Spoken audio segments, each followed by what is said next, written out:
welcome to class. Today we're going to be talking about an important concept, measuring software size. And we're going to be discussing that and working on some exercises today. As I just mentioned, the quiz, you should be able to see which ones you got perfectly right, and then you'll see where you missed points. Be able to dig in and to answer questions about that. Are there any questions about the paper summary? Is that going well? Yes? I had a doubt about that. The paper summary, the last part, the quantitative approach, I didn't get that quite a bit because it was a little confusing. Okay. Yeah. The whole paper was talking about evaluating the metrics, right? So part of where you are in your career is to be able to get experience, and with technical writing you can appreciate when it's confusing, when it doesn't make sense, so that when you write, then you can say, okay, well, let me make sure that this isn't confusing and it's clear, because I'm intelligent, I'm smart, but the way this was worded, I think I could have understood it if it was worded differently. And so do the same favor for your audiences.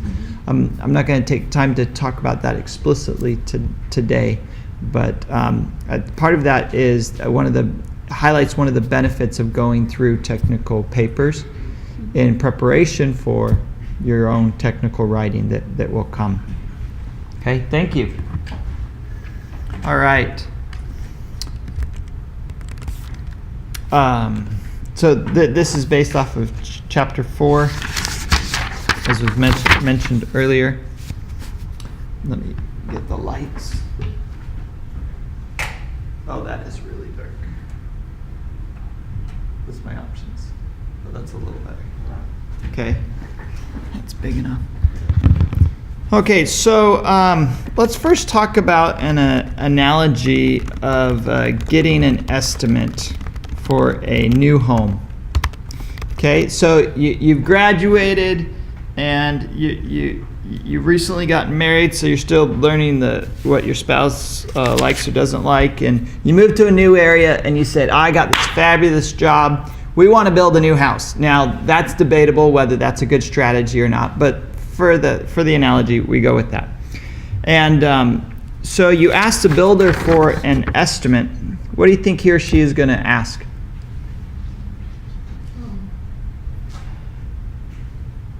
You say, I want to know how much it's going to cost to have a new house built. Okay, so you're going to estimate the number of labors that are required? Yes, that's what they're going to do, but what are they going to ask? About the area and how big? how big. How big is your house? And so you'll say square feet. Okay? It depends. Are you building a home in Hong Kong? Are you building, I guess you don't build homes, you build apartments, but are you in the middle of Texas? And so the rates differ though. And so, but they'll typically ask how many square feet. And so dollars per square foot is a common metric when we're talking about homes. And depending on the market, we'll just use the figure $100 per square foot. Okay, it depends. Are we talking Columbus, Georgia? Are we talking about Silicon Valley?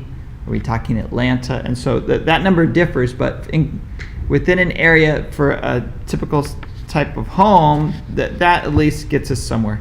Will that be the final cost of the home? No, there'll be more modifications, or they'll be having new ideas during the construction, so the cost may vary. But will so you only talked about it going up, so you're wise.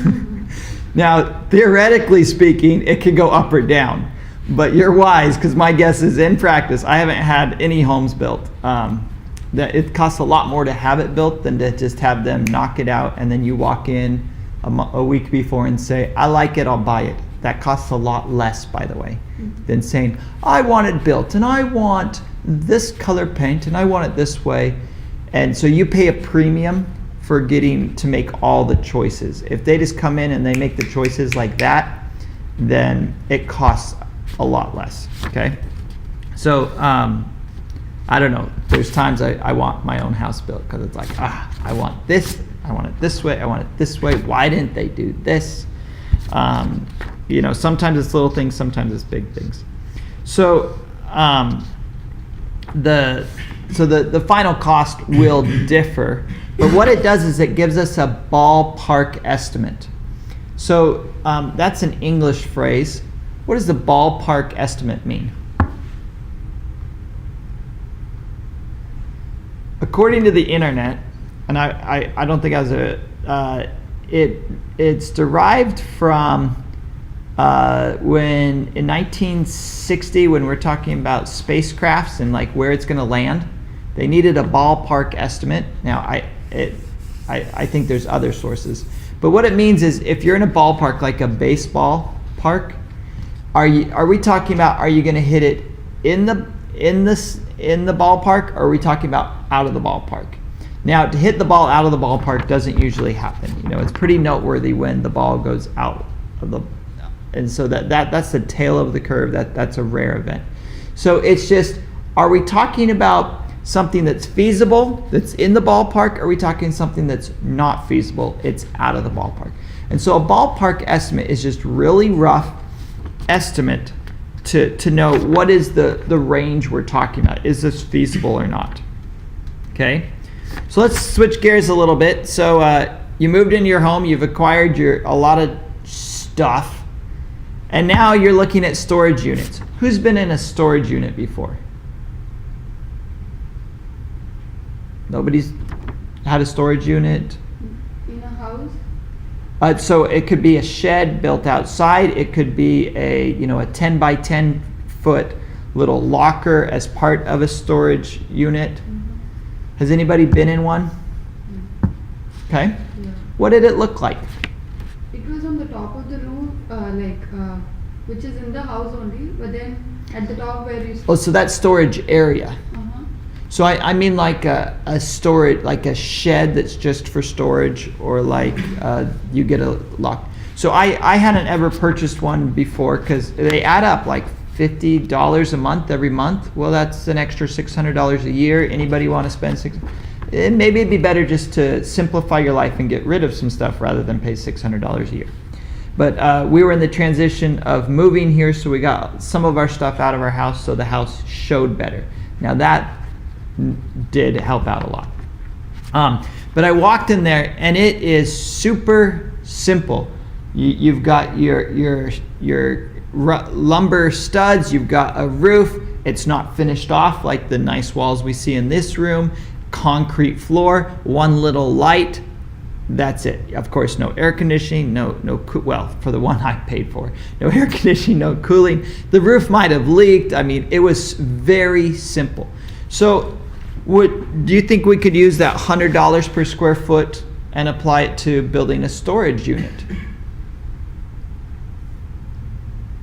I mean, they're both construction, right? If you said, hey, I want some passive income, so I'm going to I have some land, it's in a good location, I'm going to build a storage unit and hire somebody to manage it. So if you went to the same person that built your home to build your storage unit, and let's just say for one unit so we can wrap our heads around it, a common size is 10 feet by 10 feet, about 3 meters by 3 meters, okay? Then that would be 10 by 10 is $100 a square foot. That's $10,000 for a very simple room. Well, if that's what they're going to charge, I'll build it myself. I'll figure out how. Do you know what I mean? That's ridiculous for one. And then typically what you do is you build 20 of these next to each other. So if it was 20, then you're talking $200,000 for a simple construction. I'll do it in a month and save the $200,000. Okay, so our metric of $100 per square foot doesn't translate from homes to storage units. Okay, let's go the other way. What about you're building a world-class data center? Or you've been tasked with, your company says, hey, I need you to oversee the construction of the world-class data center that we're going to have built. Do you think we could still use the $100 per square foot metric? It's probably, I mean, in terms of the cooling system, the heating system, the electricity, the interconnecting wires, they're all going to be very high quality, okay? Because you're going to put expensive equipment in there. Or we have a new building going up, or at least an addition to a building. Is it the chemistry building? Anybody know? You're only computer science, so you don't. The new building back here that's going up? Near library? Near the library, yes. Cambridge. Yeah, I think it's chemistry or something. And so it's going to have a lot of lab space. That's very different than just a classroom or a home or a storage unit. But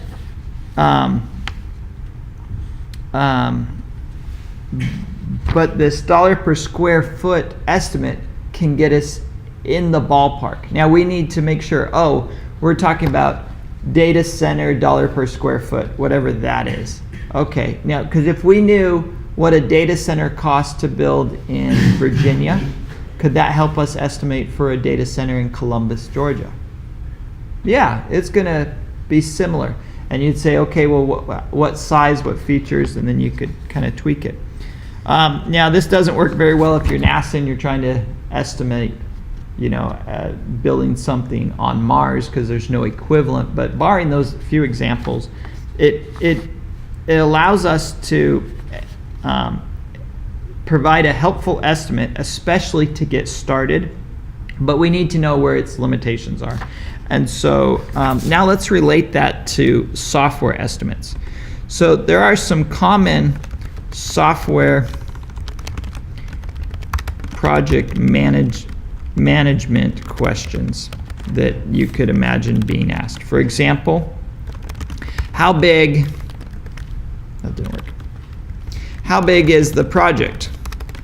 So what is that implicitly meaning there?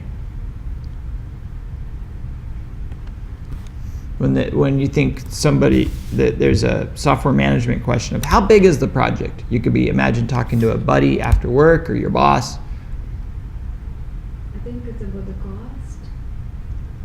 So usually when we talk about how big, we're talking about, well, what is its size? So, some metric of its size. So we need to be able to quantify that. And we're going to talk about that today, okay? Some quantifiable metric of how big it is. How big is, a similar question is, how big is the project compared to others? Now, others could be within your group or your company or externally, okay? Hopefully you're drawing the connection between the analogy of building and software projects now. How much effort will it require? And remember that effort is a specific question. We'll get to that in 2 weeks. Okay. How does our quality, you can imagine a boss asking this, compare with other projects, again, within the company or externally? And then how productive have we been? You could talk about for past projects or within this project. Okay. So all of these questions have size at the heart of them. So today we're going to talk about measuring code in a standardized way. First, we're going to talk about physical measurement of software, and then we're later going to talk about functional measurements of software. Okay, so first, the physical measurements of software. Any questions? Okay. So what do you think is the most common way to measure the physical size of code? Most common way to measure the size of code. That's what we mean by physical, something we can count, we can see.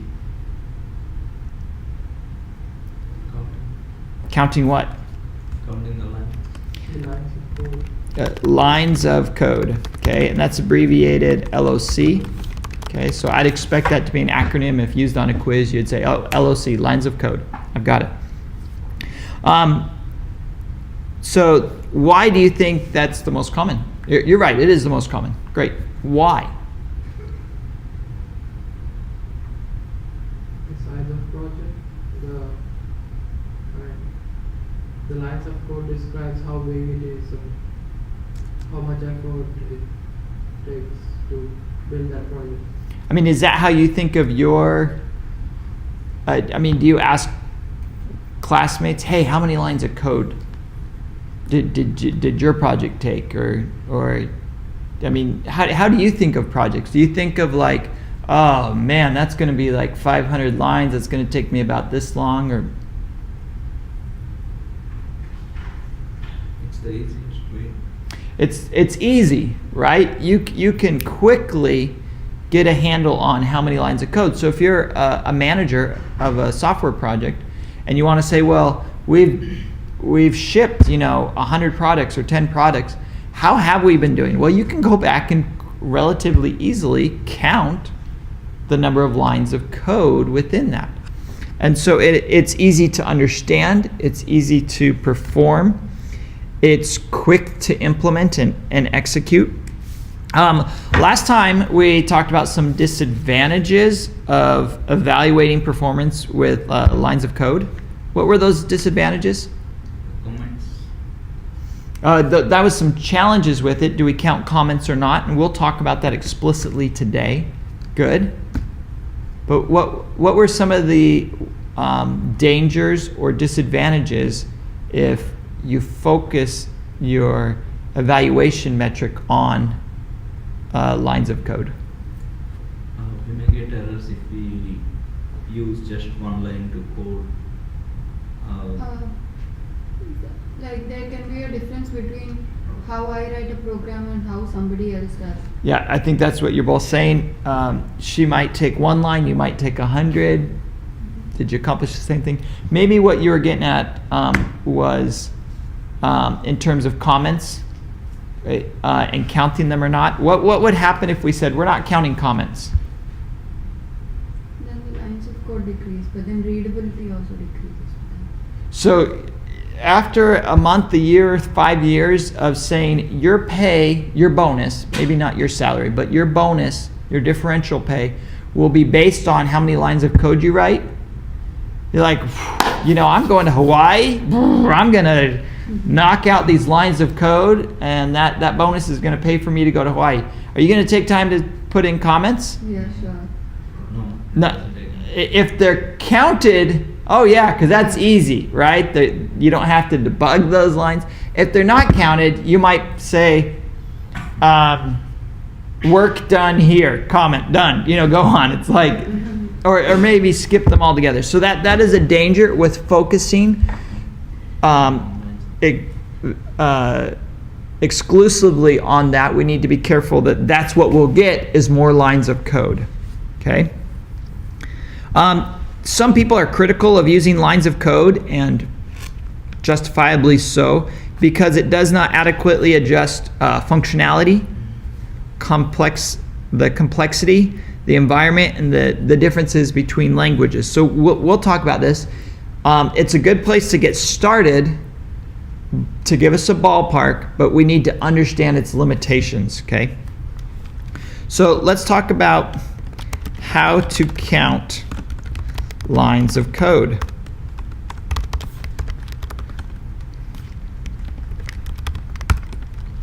All right.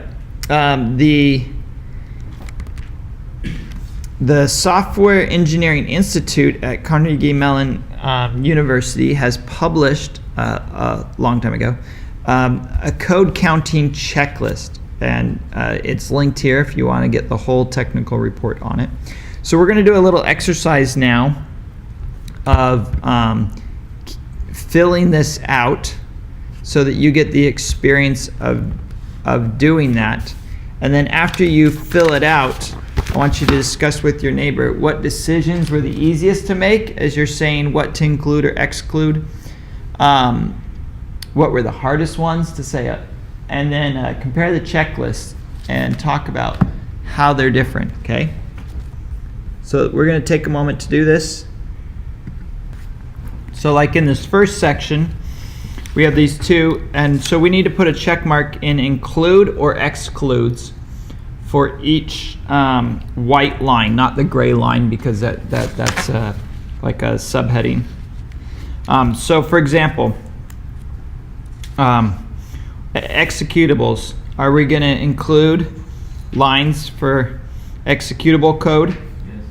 Okay, we're going to include it.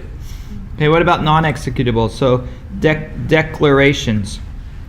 So if we're just declaring a variable,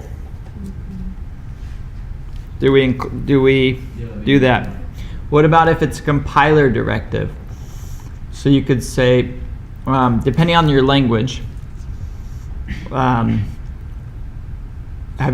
so some of these you might say, I've never written a compiler directive before, or I don't even know what it is. And so you could say, oh yeah, compiler directives, that's kind of complex. Definitely I'd count that. And then comments. Okay, so to me this is confusing. So on your own lines, include or not include? On lines with source code, well wait, aren't you going to count that line as source code anyway? Or maybe if it's, but what if you exclude declarations but you include comments with source code? Do you know what I mean? You int I equals -1 and then a comment. Well, if you didn't count the declaration but you want to count comments, so there's a little bit of room for that. What about banners? You know, where like there's 80 star characters. Do you count that? So, does that help? Maybe what you should do is go through the first page in detail and then look at the other pages. Especially like the last two where it does get into language specific of, okay, well, if we're doing assembly, or what about C++, or all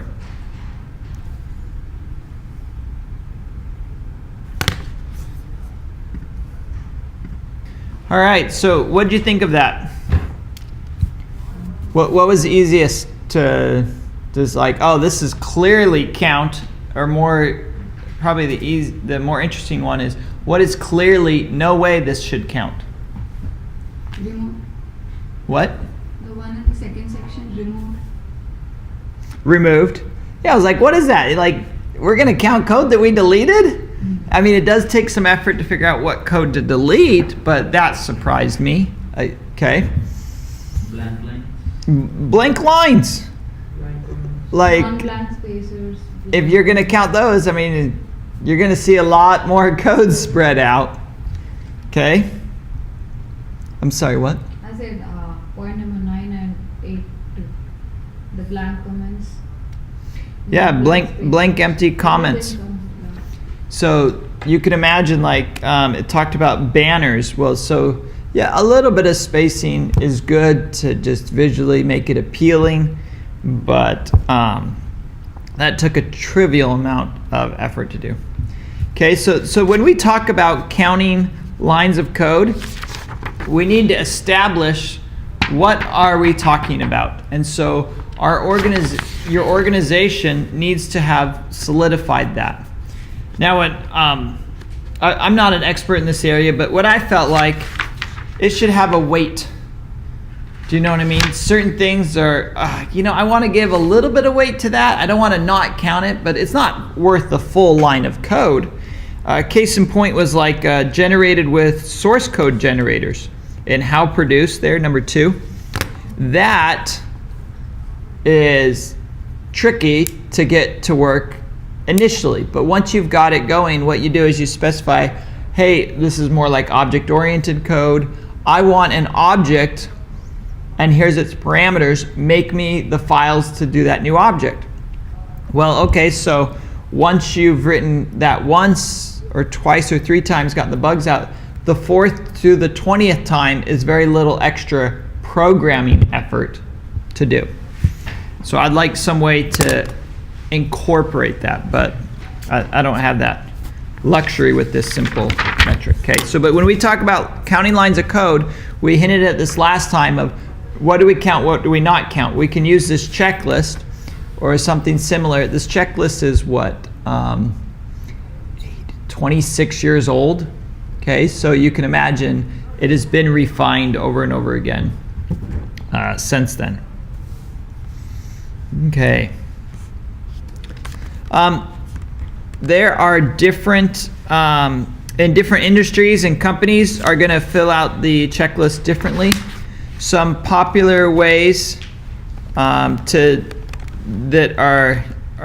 you will come across is non-commented lines of code, or more of 1,000 lines of code, kilo lines of code. And there's also the logical lines of code are two popular ways to count them. Now, let's talk, so what programming language, let's switch a little bit. What programming languages do you know? C? Java. And what? Java. Java, C, C++. C++, assembly, Python, Perl, Ruby, Fortran, Ruby a little. Ruby a little bit, okay, SQL, SQL, okay. So, what's your favorite? C is easy. C? When it is compared to other Java. languages. Java. You're like, okay, and there's not a right answer, so don't feel like, so we have, I wonder if there's, I mean, we have a very small sample size, so I don't think there's a gender bias, but the data, are very few points kind of suggest an interesting gender bias with programming languages. I'm going to guess in the literature you won't find that, but I mean, that's what happens when you deal with small numbers. Okay, so if I was going to give you a problem to solve, say midterm, and I said, I don't care what language you use, what are you going to use? C or Java. Java. Java or C? And part of it depends on what is it, what are we trying to do? You know, if it's something with a simple graphical user interface, maybe a Java applet's going to lend itself to that, versus in C it's going to be more painful.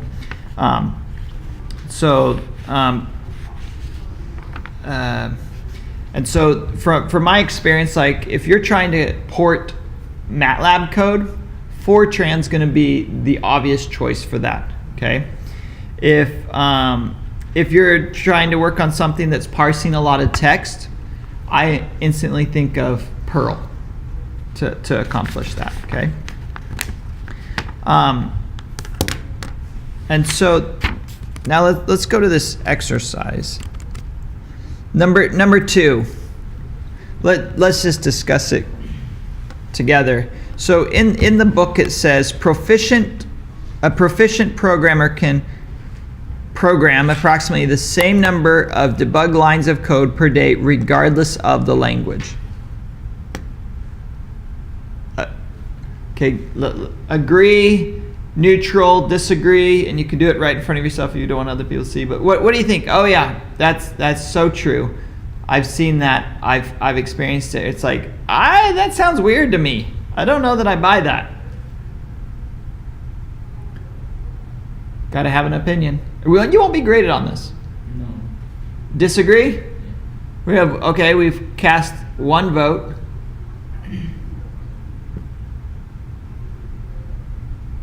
Anybody else want to disagree or agree with this?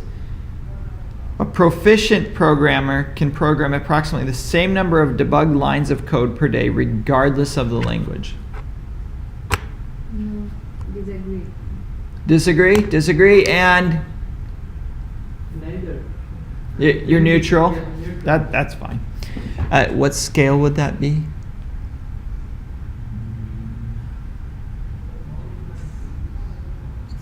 Okay, well, it's ordered, right? Because you could say agree, neutral, disagree. It's like the faces. So is that ordinal scale? No. Okay, it's recorded, so I really hope that's right. Let me just double check. But okay, so we could dig into the research to see about this, but that's what they're putting out there. But let's just assume that that's true.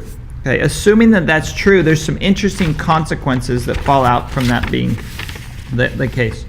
So, and this has to do with gear factors. Who's ridden a bike before? A bike, bicycle? Something you pedal? Okay.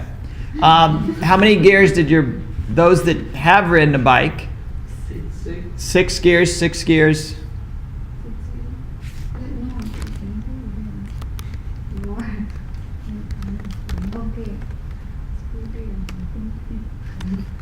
Bike gears. Let's make sure we're on the same page here. Okay, so what do the gears do for you? What happens if you shift gears? Is holding everything else constant, pedaling the same speed, same terrain, same wind speed. What does it change when you change gears? Makes More power. cycling easy. So it changes if it's easier or harder, to not use like physical terms here, physics terms. It changes the number of revolutions that the back wheel is going to turn for the same amount of revolutions of the pedal. And so that has the effect of making it easier or harder. So where we're going with this is gearing factors. So if we assume that we're going to hold constant that a proficient programmer can program approximately the same number of debug lines of code per day regardless of the language, then it makes you wonder, okay, well, what do different languages, how many lines of code do they have? Because we have a bias here of, oh, I would use this program, I like it better, I feel like I'd do a better job at it. So the gearing factor, what that means is the average lines of code required to complete the same task. Okay, so that's a simple definition of it. And what it does is it normalizes across different programming languages. Okay, so let's look at the gearing factors table from the company QSM. And the questions are, what does it mean and what language would you choose? Okay, so here we have QSM's lines per code based on their functional point data. So what's a language you recognize? Okay, assembler. Okay, so average 119. Oh, we mentioned C, 97, C++, 50. What does that mean? We say C++ 50, C 97, Java 53. But what does that mean? Average number of lines of code to complete the same task. So what this table means, C plus more lines of code than C++ to complete the code. yes, if you're going to program in C, you can expect it to take 97 lines or the equivalent of 50 lines in C++. Okay, on average for the same task. Okay, so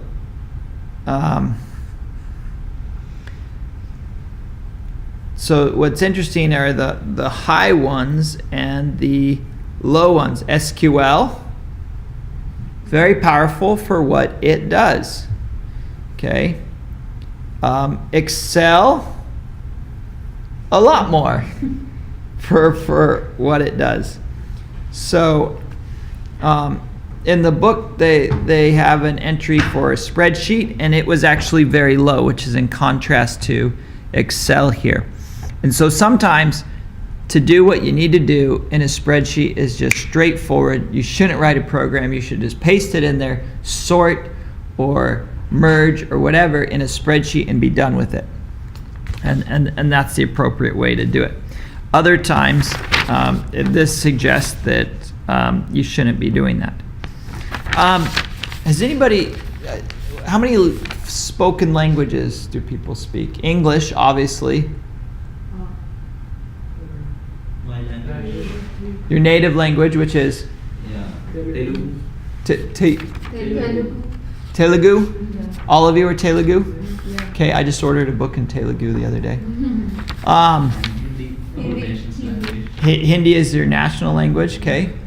Any others? I mean, we're at I know 3. a little bit of Germany. A little bit of German. Marathi. Marathi? Yeah. I didn't even know that existed. I understand Kannada. Kannada.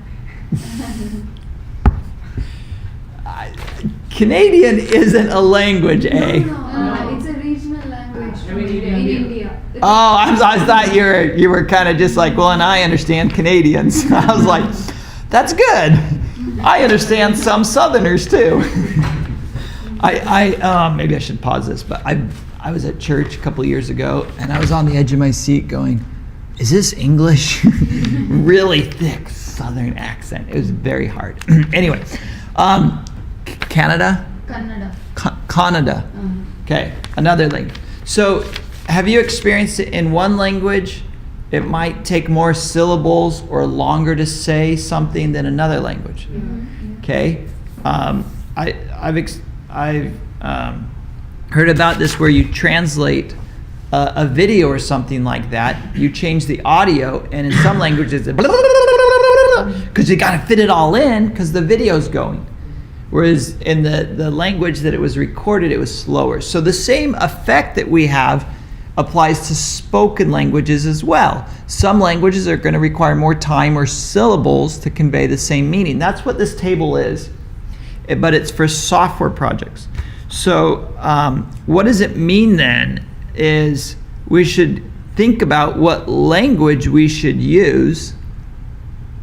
Part of it is and apply it. Notice, oh, Perl. Oh, there we go. Look how low Perl is, 24 lines. Perl does a lot for you. So I like Perl, and that quantifies a lot of why I like Perl. I can write half as many lines as C++ and get the same thing done. Now, it runs slower. I get that. Okay? Okay. So that's what gearing factor is. And so we need to know about that and how that affects it. So what about non-procedural code? I'm jumping in. What about reused or refactored code? And this checklist got at some of that. And so NASA has the following criteria. 1, is it reused verbatim? What does verbatim mean in English? Verbatim. Word of the day. Verbatim means exact copy. Okay, so if I said repeat verbatim what I said, what I'm going to say, that means repeat it exactly how I said it. Or I want you to copy this verbatim. Your boss says that. That means it look exactly the same. If there's a space, you have a space. If there's a typo, you do a typo. Okay, so NASA has the following criteria for reused and refactoring code. 1, is it reused verbatim, copied, no changes. 2, slightly modified. 3, and by that, they quantify that at 25%. Extensively modified, more than that, or is it just brand new? Okay. Most people drop the extensively modified to have a reused verbatim, slightly modified, or new. This applies to plagiarism detection as well at a first pass. You know, did you just copy and paste it verbatim? Is it just a little bit of modified, or is it so new we can't tell? To give an analogy. Another consideration is, okay, you're reusing something, a module, for example. You use that multiple places. Do you count it the first time only, or do you count it every time, or you don't count? And so that's a consideration you need to work through in your organization. Now, much of what we've been talking about applies to procedural code. So has anybody programmed in a block or a visual language, or seen visual code or block code before? So I've been working with a robotics group at a middle school, and that's drag and drop block code. Okay, so how do you apply lines of code to block code or visual code? That's right. Like, I don't know. That's great. If you can figure that out, let's talk. Let's publish about it. And also object-oriented code is inherently different than procedural code, and so you should count it differently. And so the solution to those challenges is the functional measurement of software. Before we get there, let's talk real quick about measuring specifications and designs. Okay.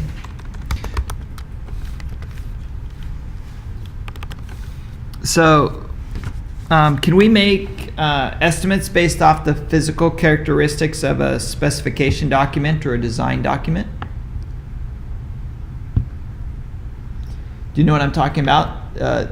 You've met with the customer, you've established what the requirements are going to be, you've written them all out, and it's a document. You've agreed upon it. Now your boss says, "Oh, how long is this going to take?" Is that even should we talk to our boss and say, "You can't do that. That's theoretically incorrect," or can we say, "Yes, I'll have the answer to you in the morning"? Which is it? Is it possible or not possible? So it depends. Is your organization disciplined? And do you have consistent styling for, okay, when we have requirements, we write them at the same detail? You know, so instead of saying,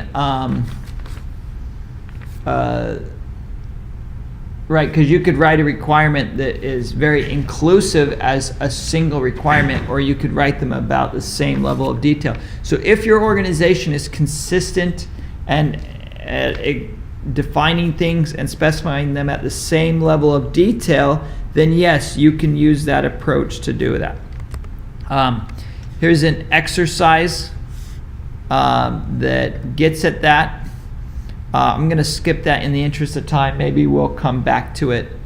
But there it is for you. I'd encourage you to work through it, compare your answers, talk about it, okay?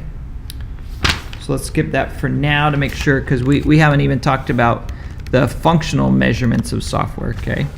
So clients generally care very little about lines of code. What do they care about?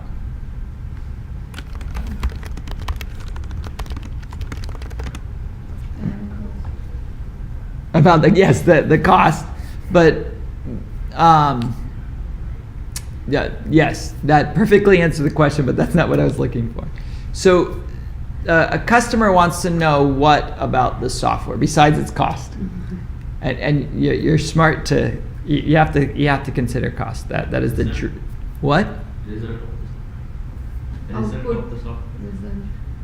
He meant the result and output. Is the desired output Result. Result. Yeah, the overall outcome. reserved? Result. Yeah. Sorry. The result. They want a solution. So and the solution and functionality. They want something that works. Okay. And so that's what they care about. And so so if we're not going to be counting lines of code, then what should we count? The number of defects, so that we can reduce them. Okay, that is a good measure, but what if we haven't written anything yet? Do we just estimate how many there are going to be? We usually ship things with 10 defects. So part of this is estimation. So what we could use instead is the functionality of it to try and get our head around this. And so there is a concept called function points, very common in this field. and so it's abbreviated FPs. And so it comes from function point analysis, FPA. And this came from Alan Albrecht, IBM, 1979.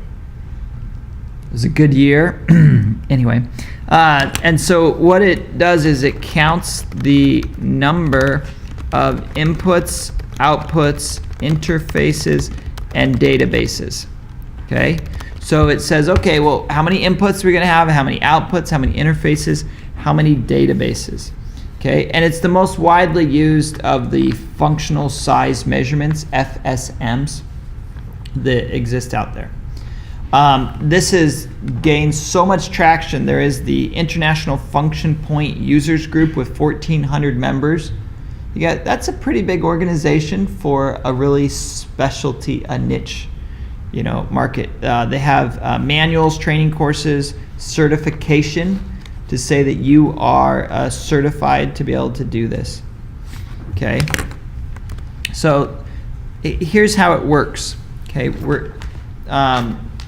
the function point analysis, what you do is you count the number of inputs, outputs, data fields. Oh, that's files. I misspelled it.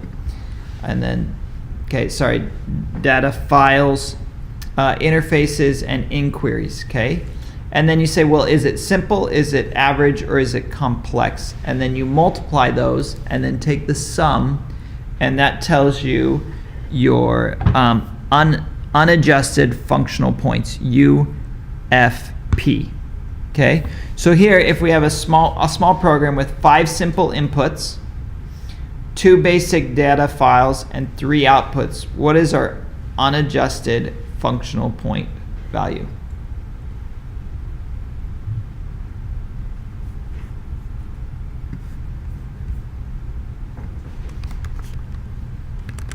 So the way we calculate that, so we've got 5 inputs, so we take 5 inputs times 3, we add that to 2 basic data files. Okay, that says files. Okay, just sorry.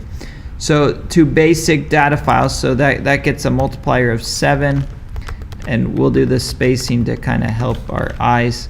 And then we have 3 outputs, and so 3 times, let's see, outputs. What number do we use here? Average. Average, because there wasn't anything specified.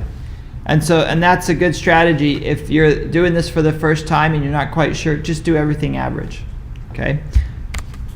And so 3 times 5. So that's what we're going to get, which is 49. Wait a second. It's 44.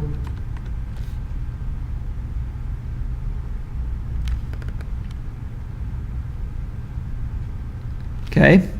So that is our UFP. Okay? 44 is our UFP. Then what we need to do is we need to calculate the value adjustment factor, which is VAF. Okay? And the value factor adjustment is based off the general system characteristics. Okay, so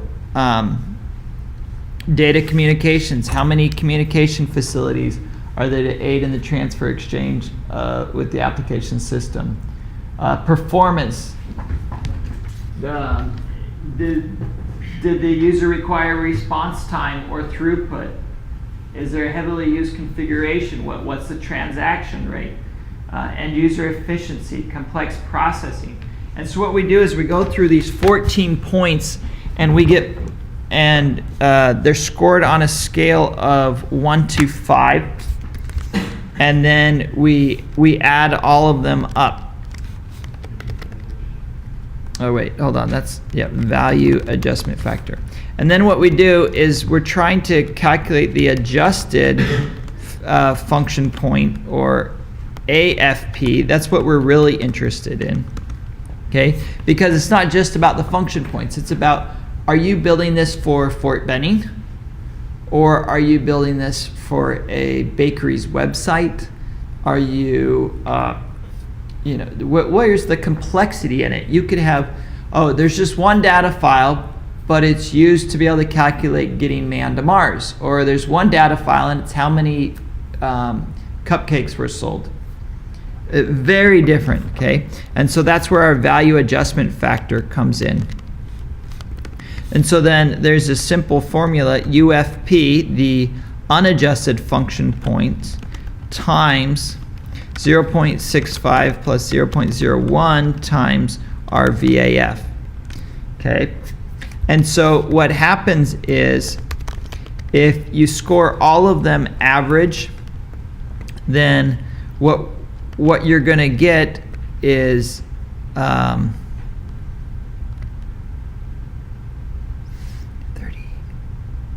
you're going to get right about 35. So then 35 times 0.01 plus 0.65 is going to give you 1. So then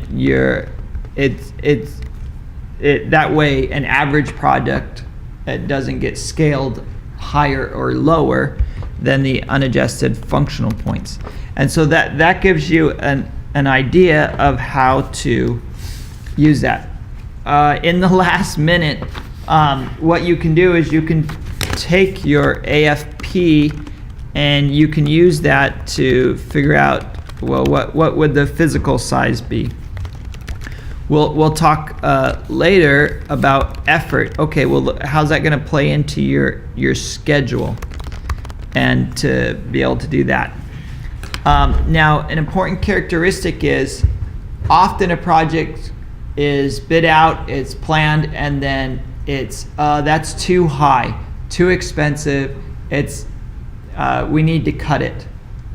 What you can do is, okay, we can look at the formula and we can say, well, we could either reduce this by reducing the number of inputs or outputs or databases. Can we collapse 2 of them? It'll increase the complexity just slightly, but it'll reduce that factor. So can we reduce this number of how many inputs, outputs, or inquiries that we're trying to do? Or if not, then, well, can we decrease this number? Can we decrease our value adjustment factor? And we could do that, for example, well, what if instead of executing things daily, could we go to weekly? Would that reduce it? Or is there performance, is there something we can do in terms of buying a little bit more expensive equipment to reduce the time scale? Because your boss isn't going to give you any more people. And so if we can reduce how these characteristics before the project is started, we can reduce how much time it's going to take and then be able to deliver on time, on budget. Okay? So that is what I have for today for measuring software, with both focus on physical measurements of software and then functional measurements of software. Any questions? Great. See you next